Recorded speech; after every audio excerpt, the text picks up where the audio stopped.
meninggal itu atau yang mati itu saling bertemu. Itu pertama. Yang kedua, apakah ruh-ruh yang sudah mati bisa bertemu dengan ruh-ruh yang masih hidup? Ya. Nah, yang ketiga adalah apakah selain Nabi Muhammad SAW yang bisa menanyakan kepada orang-orang yang sudah meninggal? Apakah para sahabat atau para tabi'in dan lain sebagainya Bisa juga. bisa gitu. juga Baik. untuk mempertanyakan hal-hal tersebut? Terima kasih. Assalamualaikum warahmatullahi wabarakatuh. Ya. Assalamualaikum. Pertama, apakah ruh yang udah meninggal ketemu sama yang udah apa? Ya ketemu, Pak. Ketemu. Mau, Pak? Saya tunjukin.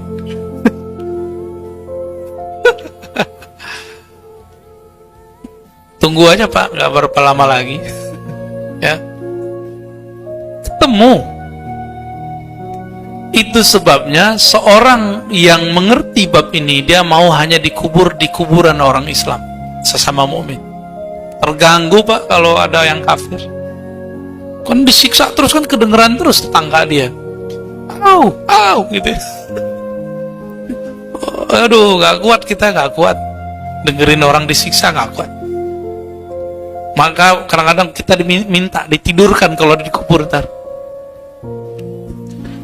Dan semua itu dijawab oleh Ibnu Qayyim dalam kitab Ar-Ruh. Bapak wajib baca kitab itu. Beli, Pak, habis ini ya. Kalau bisa baca Arabnya, kalau nggak terjemahannya. Online sudah ada, Pak. Tanya sama anak mau cucunya ya.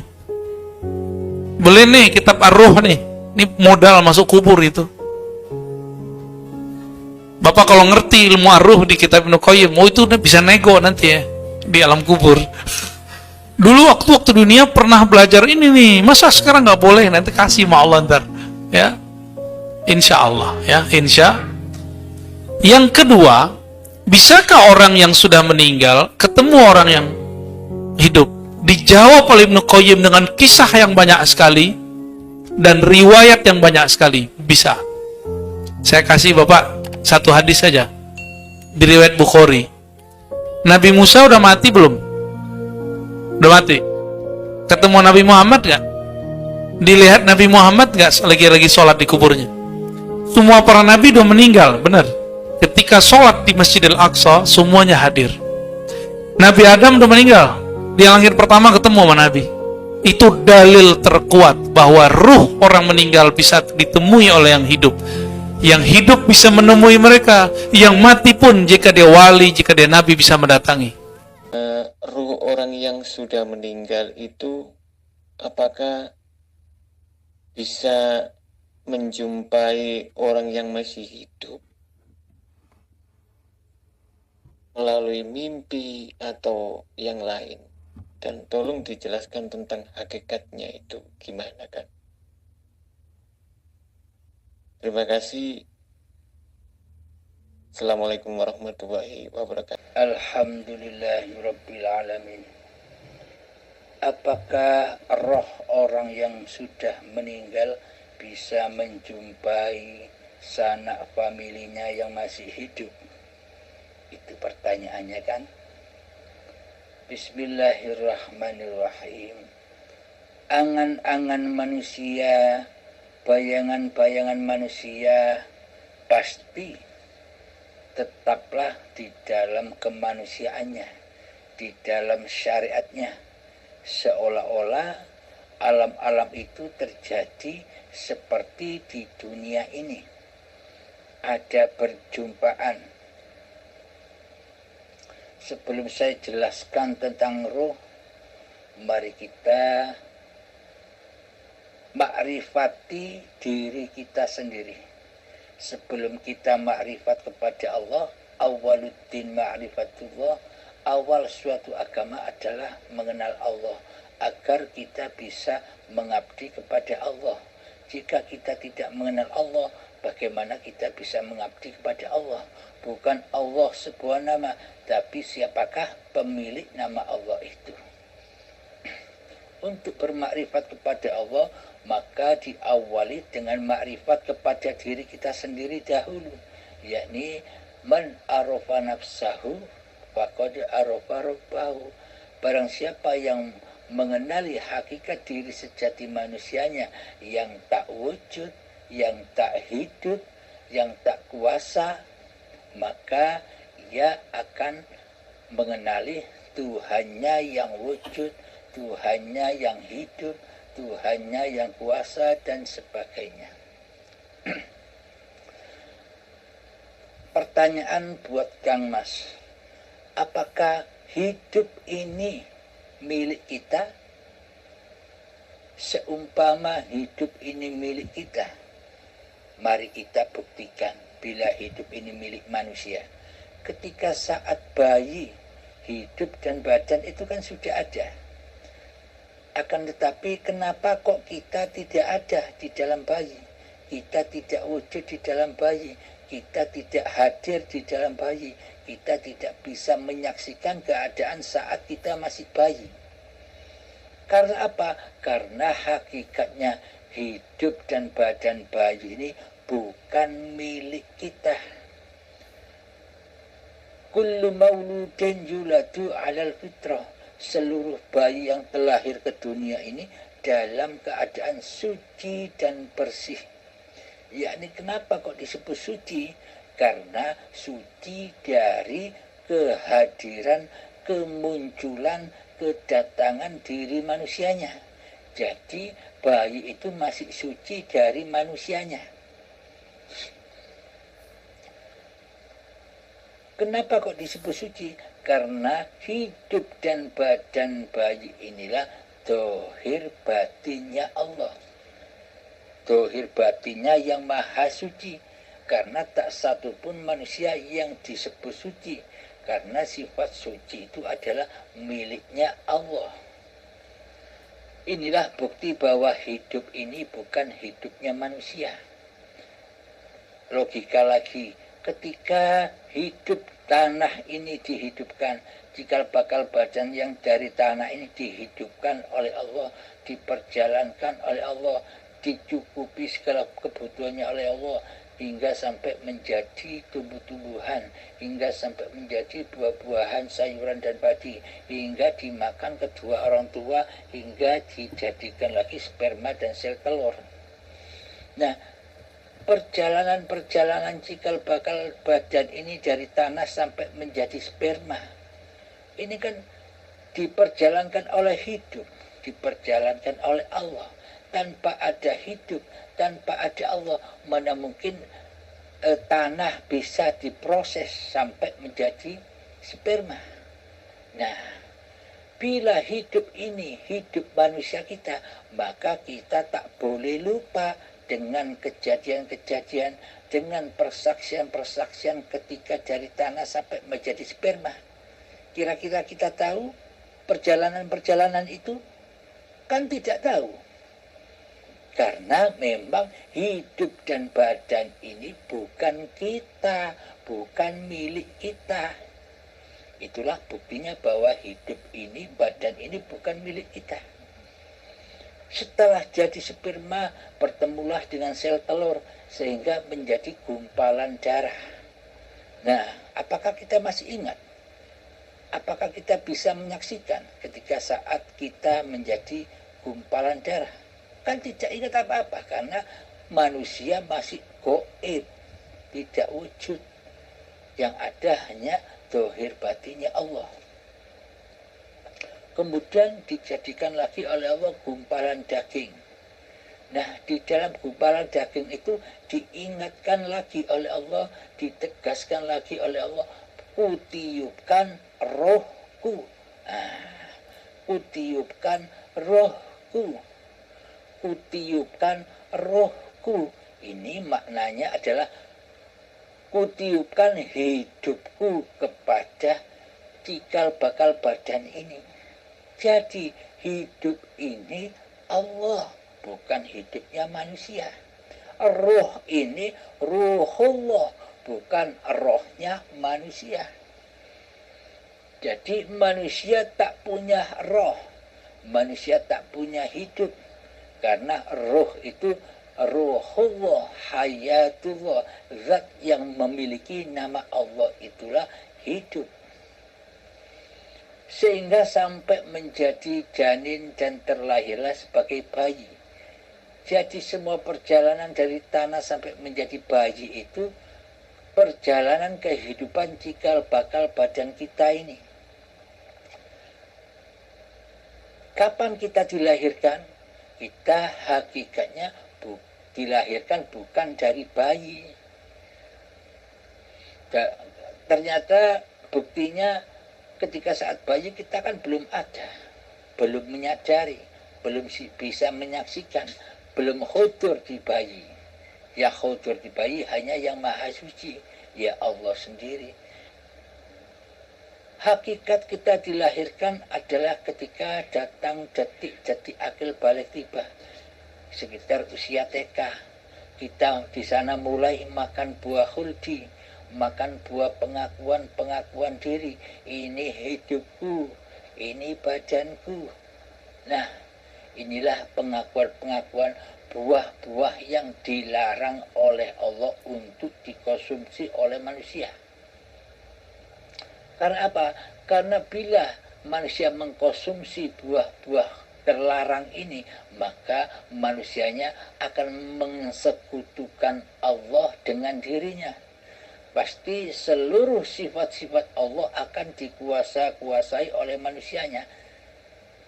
Jadi pada intinya manusianya sudah berposisi sebagai Tuhan ketika dimulai sejak detik-detik akil balik itu. Itulah kelahiran manusia. Sama halnya dengan kelahiran Adam. Jadi manusia dihadirkan di badan ini ketika detik-detik akil balik. Ketika badan ini sudah tercipta. Baru didatangkan manusianya sebagai tamu. Sebagai tamunya Allah. Labbaik Allahumma labbaik, labbaik la syarika laka labbaik. Di dalam Baitullah dan di dalam Masjidil Haram. Masjidil Haram itu adalah badan-badan yang suci dari kemanusiaannya. Baitullah adalah hati, hayatullah yang suci dari pengakuan diri manusianya. Inilah yang disebut Baitullah dan Masjidil Haram secara hakikatnya. Untuk apa kita disuruh didatangkan ke dalam badan dan hidup ini? Untuk menjadi tamunya Allah. Di dalamnya kita wajib mengabdi, hanya mengabdi kepada Allah, tidak mensekutukan Allah dengan diri manusianya. Jadi maknanya hidup dan badan ini tidak boleh diakui sebagai milik manusianya. Itulah tujuan Allah menciptakan manusia. Wa ma khalaqtul jinna wal insa illa liya'budun. Tidak kuciptakan jin dan manusia hanyalah untuk mengabdi kepadaku. Jadi nyatanya selama detik akil balik kita selalu bermaksiat kepada Allah, selalu mensekutukan Allah dengan diri kita. Nah, kembali kepada pertanyaannya. Jika Anda sudah tahu bahwa roh itu bukan rohnya manusia, jika hidup ini bukan hidupnya manusia, bagaimana mungkin roh itu bisa menemui manusia lagi? Karena roh itu ya Allah. Ketika inna lillahi, darikulah yang suci, yakni waktu bayi kan masih suci. Karena apa? Suci dari manusianya. Manusianya sudah belum hadir di saat bayi. Wa inna ilaihi raji'un. Nah, ketika manusia sudah meninggal dunia, hidup ini kembali suci dari manusianya. Kan ketika manusia mati kan sudah tidak berkuasa untuk mengaku-ngaku bahwa dirinya yang wujud, dirinya yang hidup, dirinya yang berkuasa. Kan sudah tidak ada manusianya, sudah kembali ke asalnya. Dulu manusianya gaib, kembali gaib. Allahnya wujud, kembali wujud.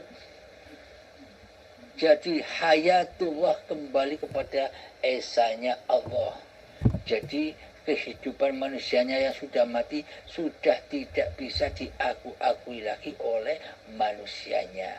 Jadi roh itu bukan rohnya manusia, roh itu ya Allah, rohullah. Jadi ketika manusia sudah meninggal ya kembali ke asalnya, dari badan berproses lagi menjadi tanah. Ketika dulu kita diproses dari tanah sampai menjadi bayi, apakah kita merasakan kenikmatan? Apakah kita merasakan kesakitan, kesengsaraan? Kan tidak. Karena kita tidak ada, maka kita tidak tahu apa-apa. Sama halnya ketika badan sudah mati, kembali kepada asal usulnya yakni tanah. Ya pasti kita sama tidak merasakan apa-apa, karena diri manusianya sudah tidak ada. Sedangkan rasa bahagia, rasa sakit, rasa sedih, gundah gulana kan sewaktu kita masih ada. Karena ketika manusianya masih berkuasa atas hidup dan badan inilah yang dikatakan anar. Itulah hakikat jahanam di sisi Allah. Karena apa? Bahan bakarnya neraka itu tidak akan menyala tanpa ada bahan bakarnya. Bahan bakar neraka itu apa? Yakni badan-badan manusia dan hati yang keras melebihi kerasnya batu. Yakni hati yang belum bertuhan. Maka disiksa hati itu dengan dunia. Jadi dunia ini adalah tempatnya siksanya hati. Hati disiksa, memburu dunia, mencari dunia, panasnya dunia. Jadi apa-apa yang kita aku sebagai milik kita, itulah api-api jahanam. Demikian sahabat. Apakah bisa dipahami? Terima kasih Kang atas penjelasannya yang lengkap dan jelas. Memang ruh itu dari asal yang suci dan maka akan kembali lagi kepada yang suci. Terima kasih Kang ya. Assalamualaikum. Assalamualaikum warahmatullahi ta'ala wabarakatuh. Selamat malam Kang. Maaf, saya mau bertanya. Apakah semua kejadian yang ada di diri kita atau sekitar kita itu semua sudah menjadi ketetapannya Allah yang ada di Lauh Mahfuz? Terus bagaimana Kang dengan orang-orang yang berdoa? Kalau semua itu sudah menjadi ketetapannya Allah dalam Lauh Mahfuz, tolong Kang jelaskan. Terima kasih. Assalamualaikum warahmatullahi ta'ala wabarakatuh. Semua yang terjadi di alam semesta ini maupun yang terjadi di seluruh manusia, semuanya adalah ketetapan Allah, sudah ditetapkan oleh Allah. Bagaimana mungkin tidak ditetapkan oleh Allah, sedangkan yang menghidupi seluruh manusia adalah Allah itu sendiri.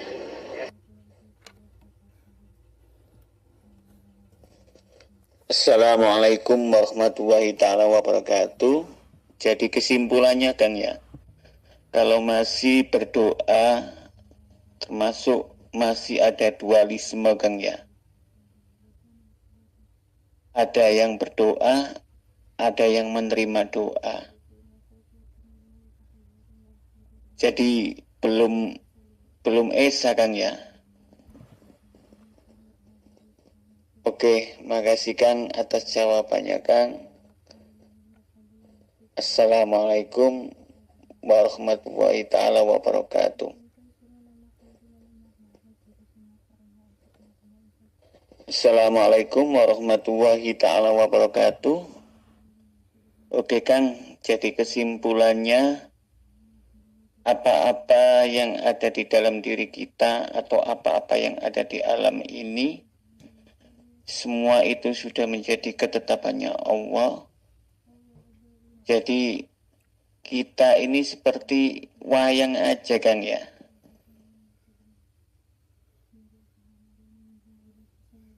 tinggal menjalani aja Kang ya.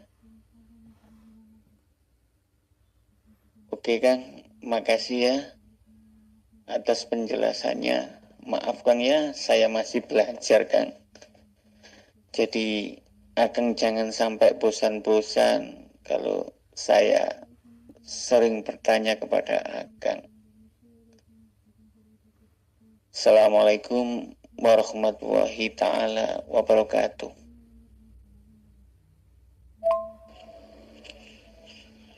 Alhamdulillahirabbil alamin. Apa yang Anda tangkap, apa yang Anda pahami benar.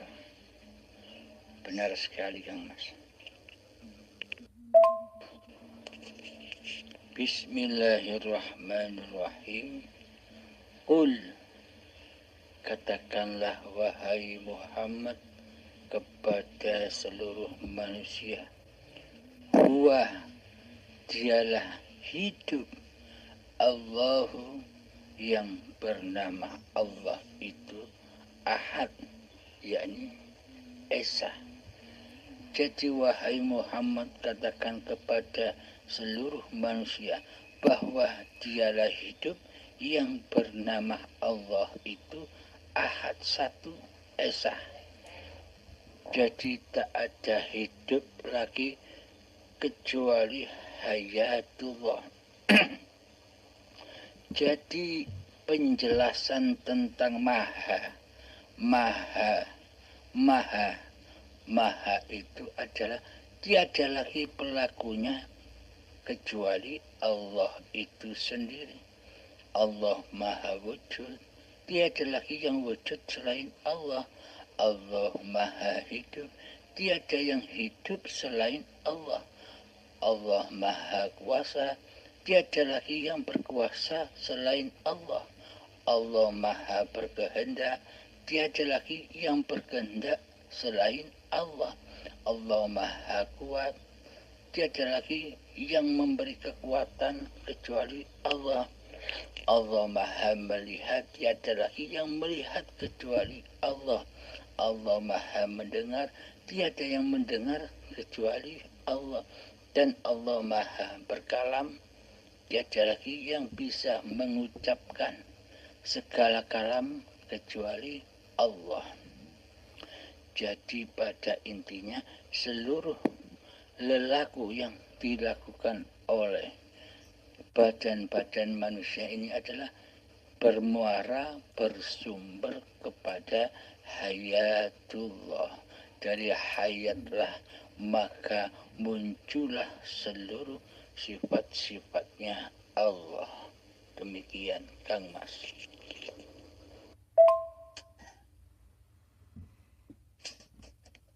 Assalamualaikum warahmatullahi ta'ala wabarakatuh. Selamat pagi dan selamat beraktivitas.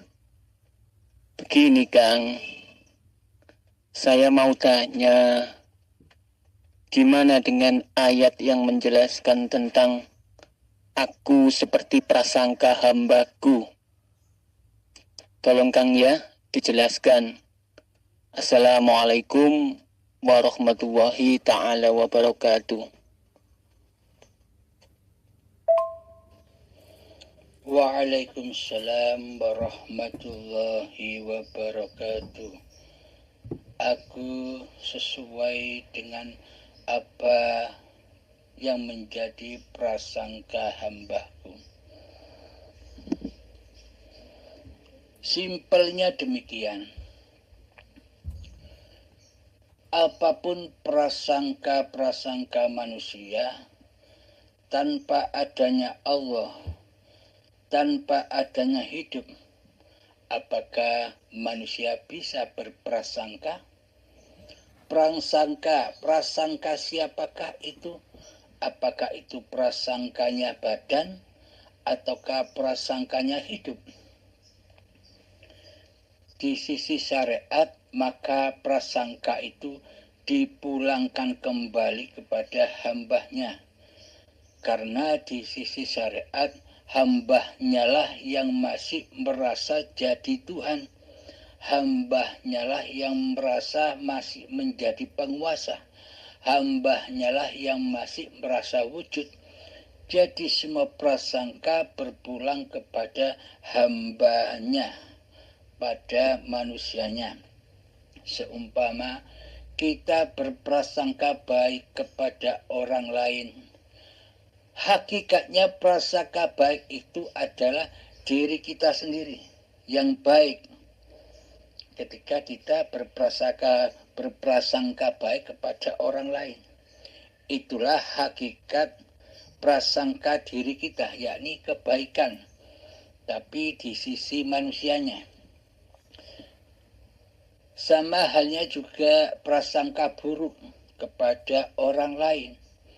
Ketika kita berprasangka buruk kepada orang lain atau suudzon kepada orang lain, pada hakikatnya suudzon, berprasangka jelek, itulah sifat manusia kita, bukan orang lain.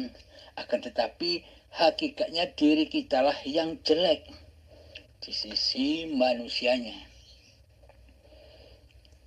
Karena apapun yang kita nilai kepada orang lain, itulah cermin hati kita. Ketika kita memandang manusia itu baik, maka baiklah hati kita. Dan ketika kita memandang seseorang itu jelek, seseorang itu buruk, maka buruklah hati kita. Sesungguhnya cerminnya ada pada hati kita. Berprasangka apapun hati kita kepada orang lain, itulah hakikat makna hati kita sendiri. Semuanya masih duduk di syariat, di sisi manusianya, prasangka manusianya.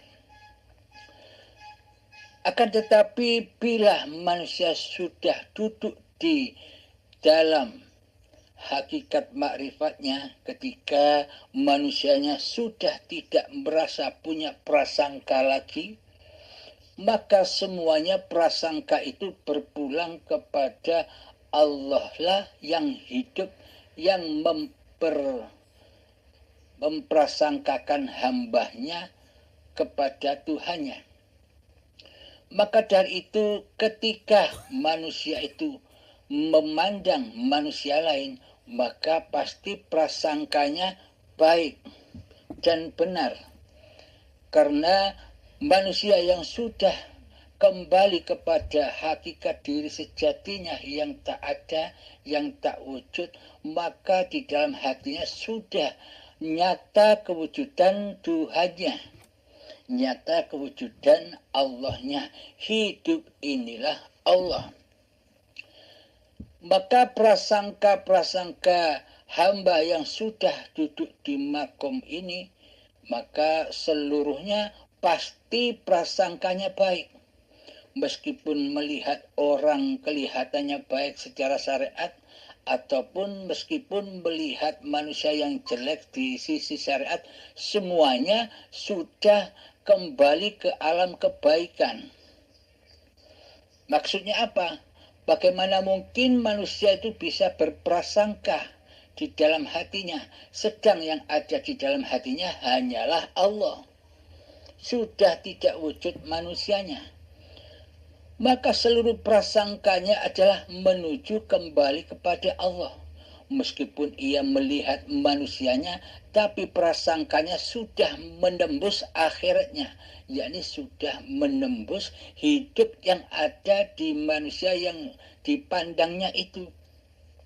Meskipun kelihatannya badan manusia yang dipandang itu berlaku ketaatan ataupun kemaksiatan, sama saja di sisi Allah.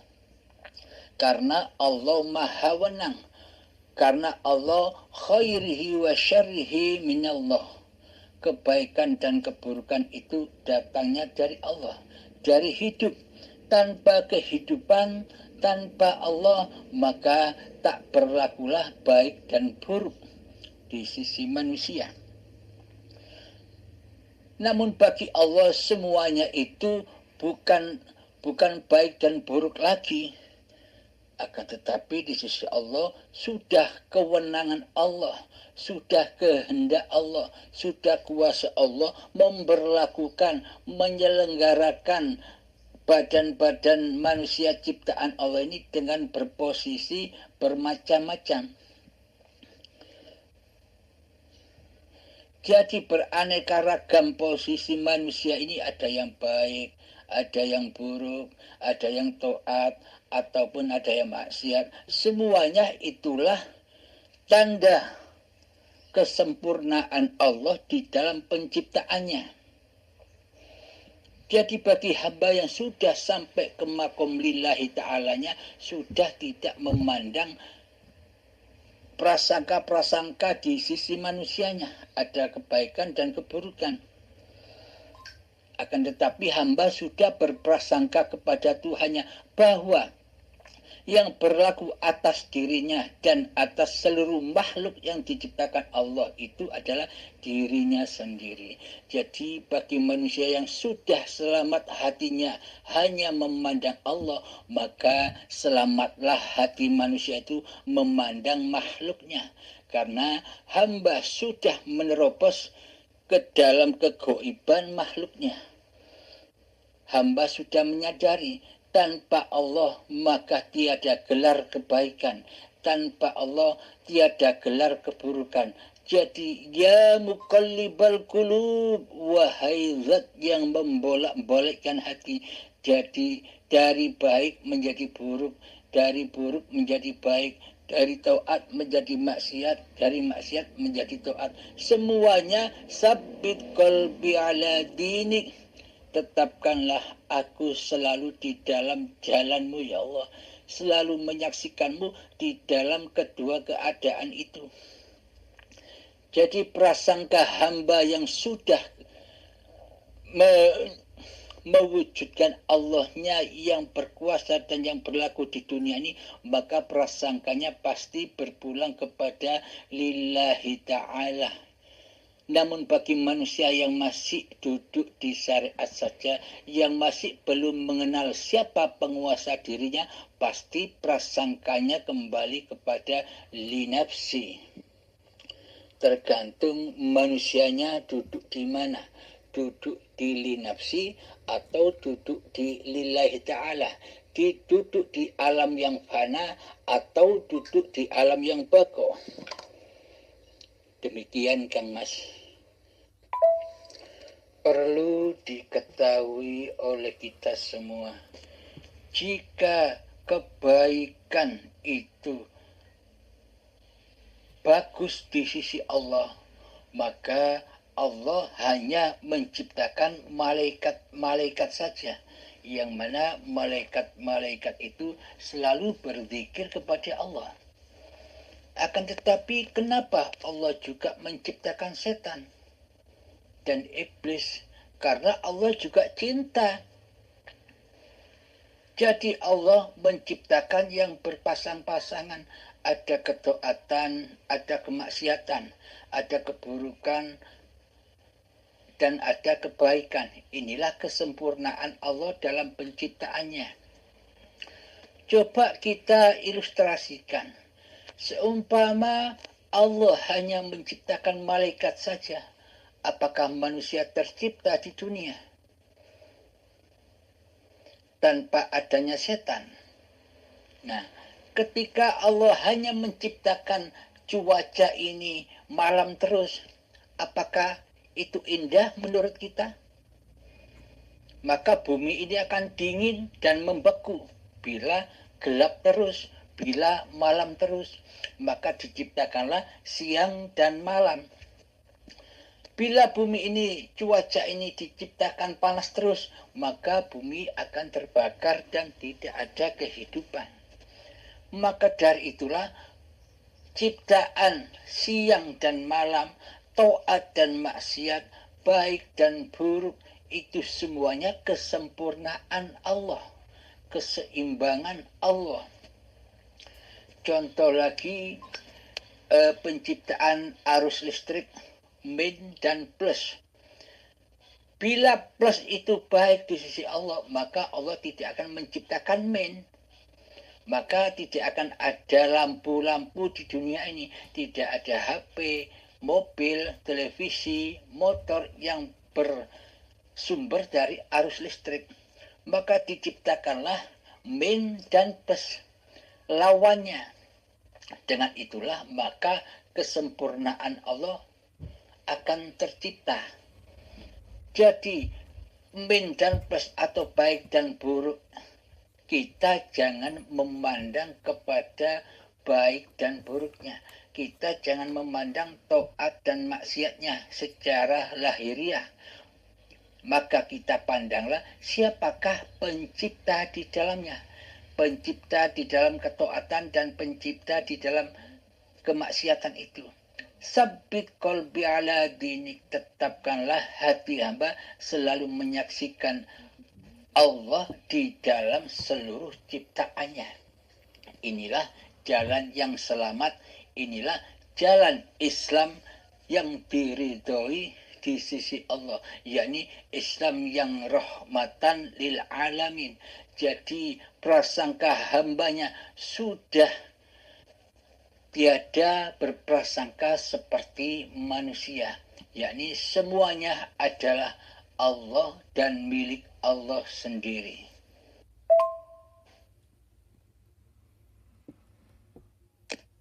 Assalamualaikum warahmatullahi ta'ala wabarakatuh. Terima kasih Kang atas penjelasannya. Jadi makna atau hikmah dari aku seperti prasangka hambaku itu, dimana orang kalau didudukan Allah di tempat syariat, maka dia setiap memandang segala perbuatan itu adalah perbuatannya makhluk sendiri. Yang mampu itu makhluk sendiri, yang bisa itu makhluk sendiri, yang berbuat itu makhluk itu sendiri. Tapi kalau sudah Allah mendudukan dia di hakikat atau ma'rifatullah, maka segala perbuatan yang dilihatnya, yang dipandangnya itu adalah af'al atau perbuatan Allah sendiri atau hayatullah. Begitu tak Kakang kira-kiranya. Jadi sudah tidak ada prasangka yang baik dan prasangka buruk. Semua itu sama, yang ada hanya hayatullah. Terima kasih Kang. Kalau memang masih kurang kalau memang masih belum tepat, mohon dijelaskan lagi dan diterangkan lagi Kang ya. Assalamualaikum warahmatullahi taala wabarakatuh. Alhamdulillahirabbil alamin. Benar sekali Kang Ukhwan, apa yang Anda tangkap dan apa yang Anda pahami, benar demikian. Ketika manusia masih wujud diri manusianya, pasti prasangka itu berpulang rojiun kepada linapsinya. Karena selama ini manusia tidak sadar bahwa selama ini dirinya berposisi sebagai Allah, sebagai Tuhan. Karena Allahnya goib bagi diri manusianya waktu manusianya masih duduk di dalam syariat, sebelum manusia kenal Tuhannya. Akan tetapi bila manusia sudah mengenal Allahnya, maka seluruh prasangka itu berpulang kepada Allah. Jadi di dalam prasangka Allah itu sudah lepas bebas dari prasangka baik dan buruk. Yang ada adalah kewenangan Allah di dalam menggelar seluruh makhluk ciptaannya. Demikian Kang Mas, terima kasih Assalamualaikum warahmatullahi wabarakatuh.